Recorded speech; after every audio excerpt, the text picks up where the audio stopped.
Hey everybody, it's Jason Blaha here, and as you guys know, I pulled a trap the other day, and it's not so much really my trap as it seems like the erector's all along my neck and my upper back on the right side. So overhead pressing is out for me. I don't even want to deadlift.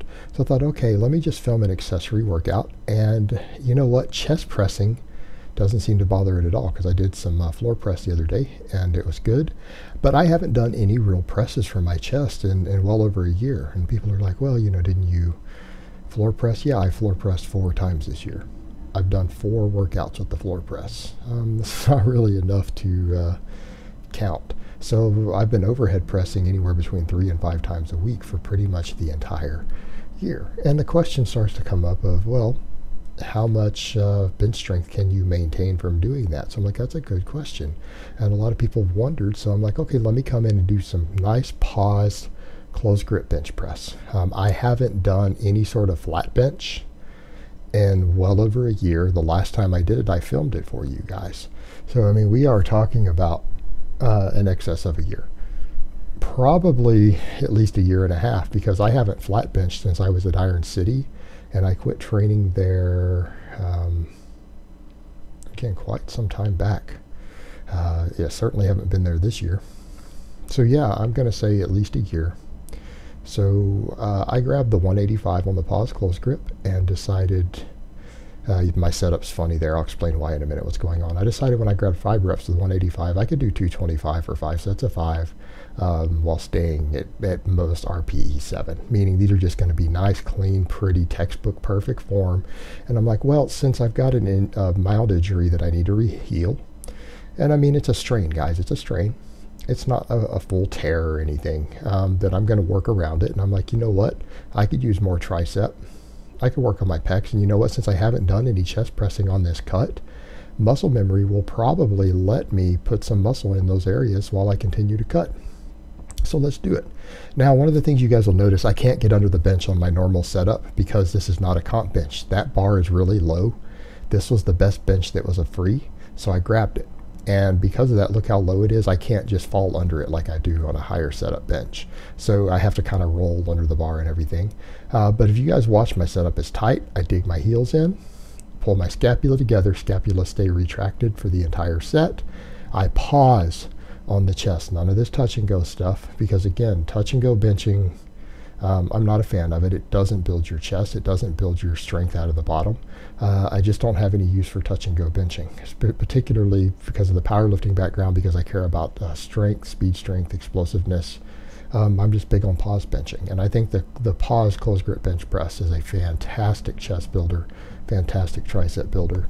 And I would rather be overhead pressing, but I can't right now. So I'm like, well, let me work on this for a little bit. And this was really easy. I came in and I'm like, wow, this was really easy. So that answers the question, can overhead pressing maintain bench strength? Well, what do you guys think? I haven't bench pressed in a year or more. And my floor pressing hasn't been a significant workload. Some of those, out of those 4 workouts, at least 2 of them, I only did 1 work set. One of them I did 3. So, there you have it. There's no real strength training there. So here I am, 5 sets of 5, pause, clean, pretty, no grinders, everything really easy.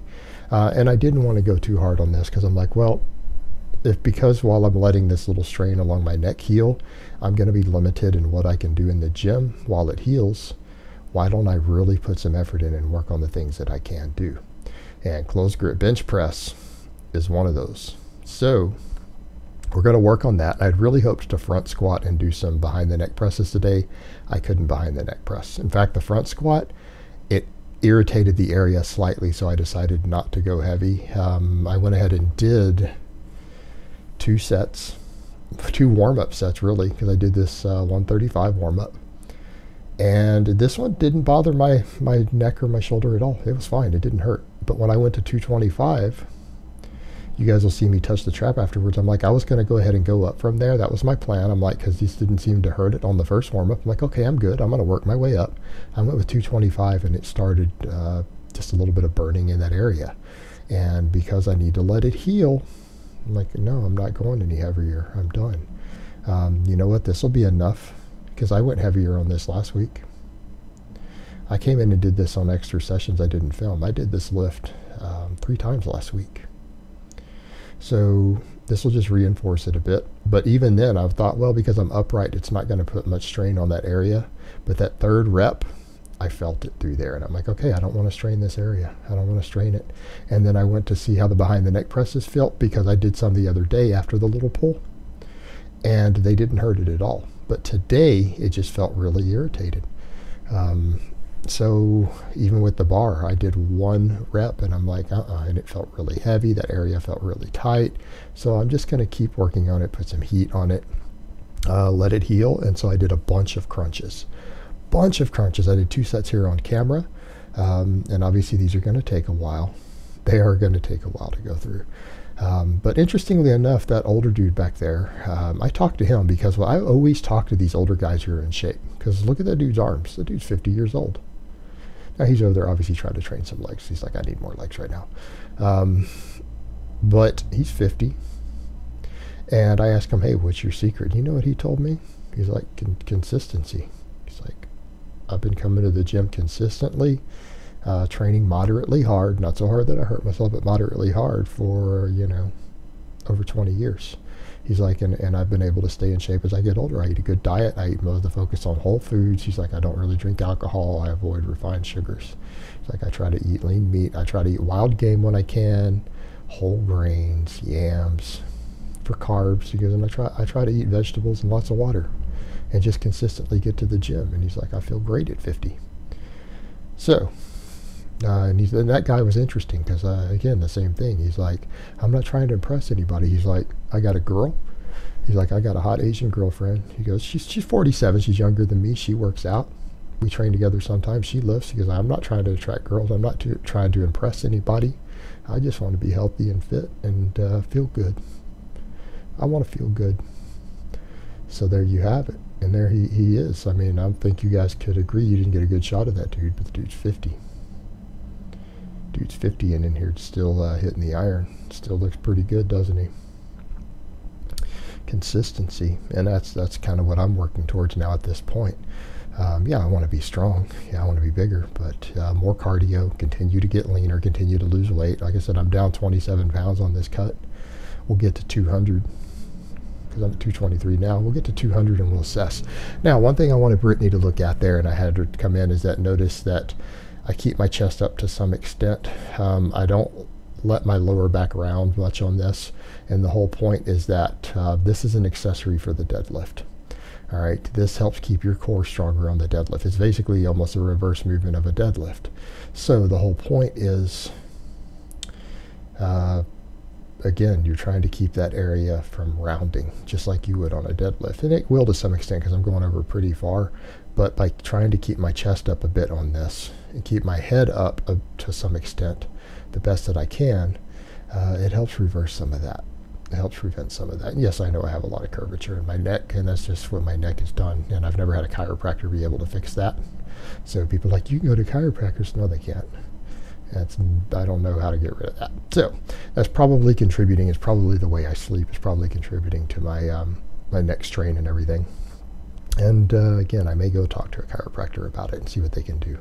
But the whole point there is that